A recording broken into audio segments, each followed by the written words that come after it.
त्यानंतर आता आपण बघतोय तो म्हणजे डिफरन्स बिटवीन फार सायटेडनेस अँड नियर सायटेडनेस.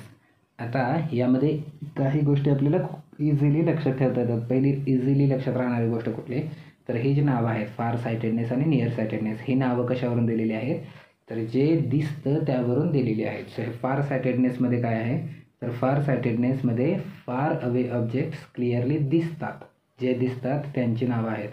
फार सायटेडनेसमध्ये फार अवे ऑब्जेक्ट्स दिसतात, नियर सायटेडनेसमध्ये नियर बाय ऑब्जेक्ट्स दिसतात. सो हे आपल्याला पहिला पॉईंट क्लिअर होतोय की कोणत्या ऑब्जेक्ट्स दिसतात. सो हा एक पहिला पॉईंट झाला. तर आपण पहिला पॉईंट बघू की फार सायटेडनेसमध्ये काय, फार away objects can be seen clearly. So याचं नाव फार सायटेडनेस आहे, जे दिसतं त्याचं नाव आहे. नियर सायटेडनेसमध्ये काय आहे, तर near by objects can be seen clearly. Second point काय आहे, तर फार sightedness is also called हायपरमेट्रॉपिया. Hyper हा जर शब्द आला तर हायपरचा मिनिंग होतो हायर, खूप जास्त. सो फार सायटेडनेसमध्ये जास्त डिस्टन्स आहे, यावरून आपल्याला लक्षात ठेवता येऊ शकतं. Hyper means more. सो हायपरमेट्रॉपिया पण म्हणतात फार सायटेडनेसला, हायपरमेट्रॉपिया पण म्हणतात. नियर सायटेडनेसला काय म्हणतात, मायोपिया. थर्ड पॉईंट काय आहे, थर्ड डिफरन्स आहे की हे जे फार सायटेडनेस आहे याच्यामध्ये इमेज तयार होते, ती बिहाइंड द रेटिना तयार होते. म्हणजे जर समजा आपला इथं रेटिना असेल तर आपले लाईट वेव्ह इथं जातात आणि इमेज ही रेटिनाच्या मागं तयार होते. सो इथं इमेज तयार व्हायला पाहिजे होती पण ती इथं होते, त्यामुळं हे काय झालं, image is found behind retina. आणि नियर सायटेडनेसमध्ये काय होतं, तर आपल्या रेटिनाच्या आधीच इमेज तयार होते, म्हणजे जे इमेज इथं तयार व्हायला पाहिजे होती या पॉईंटला ती इथं तयार होते. सो हे आपल्या रेटिना आहे असं आपण एझ्युम करतोय. ग्राफिक काय खूप छान आहे पण हे समजायला सोपं होतं आहे. तर नियर सायटेडनेसमध्ये रेटिनाच्या आधीच इमेज तयार होते आणि फार सायटेडनेसमध्ये काय होते, रेटिनाच्या नंतर तयार होते. तर इमेज कुठं तयार झाली पाहिजे असते, पण रेटिनावरती. फार सायटेडनेसमध्ये ती बिहाइंड द रेटिना होते आणि नियर सायटेडनेसमध्ये ती इन फ्रंट ऑफ रेटिना तयार होते. आणि त्याच्यानंतर करेक्शनचा एक पॉईंट आहे. फार सायटेडनेस करेक्ट करण्यासाठी आपल्याला कॉन्व्हेक्स लेन्स वापरावी लागते.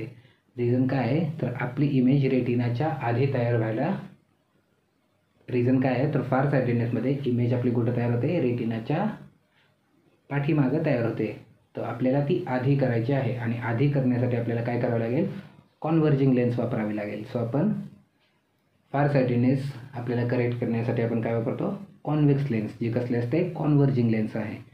आणि नियर सायटेडनेस आपल्याला जर समजा करेक्ट करायचा असेल तर त्यासाठी आपल्याला कसली लेन्स वापरावी लागेल, आपली इमेज ही रेटिनाच्या आधी तयार होते. सो आपल्याला इमेज ही रेटिनावरती तयार करायची असेल तर आपल्याला डायव्हर्जिंग लेन्स वापरावी लागेल. सो नियर सायटेडनेसमध्ये कुठली लेन्स वापरतो आपण, कॉन्केव्ह लेन्स. सो हे झाले आपले डिफरन्स बिटवीन फार सायटेडनेस अँड नियर सायटेडनेस. काय काय डिफरन्सेस आहेत आपण पुन्हा एकदा नजर टाकू.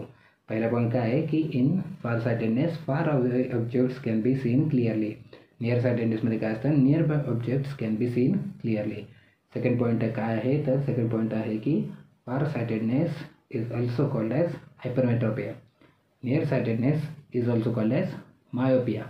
थर्ड पॉईंट काय आहे, image is found behind retina, जी की रेटिनावरती तयार व्हायला पाहिजे बट फॉर्म कुठं होते, ती behind the retina.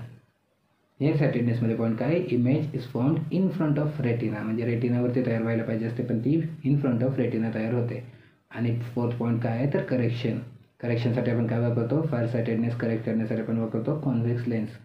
Near sightedness cover करण्यासाठी, करेक्ट करण्यासाठी आपण काय वापरतो, कॉन्केव्ह लेन्स. तर हा झाला डिफरन्स बिटवीन फार सायटेडनेस अँड नियर सायटेडनेस.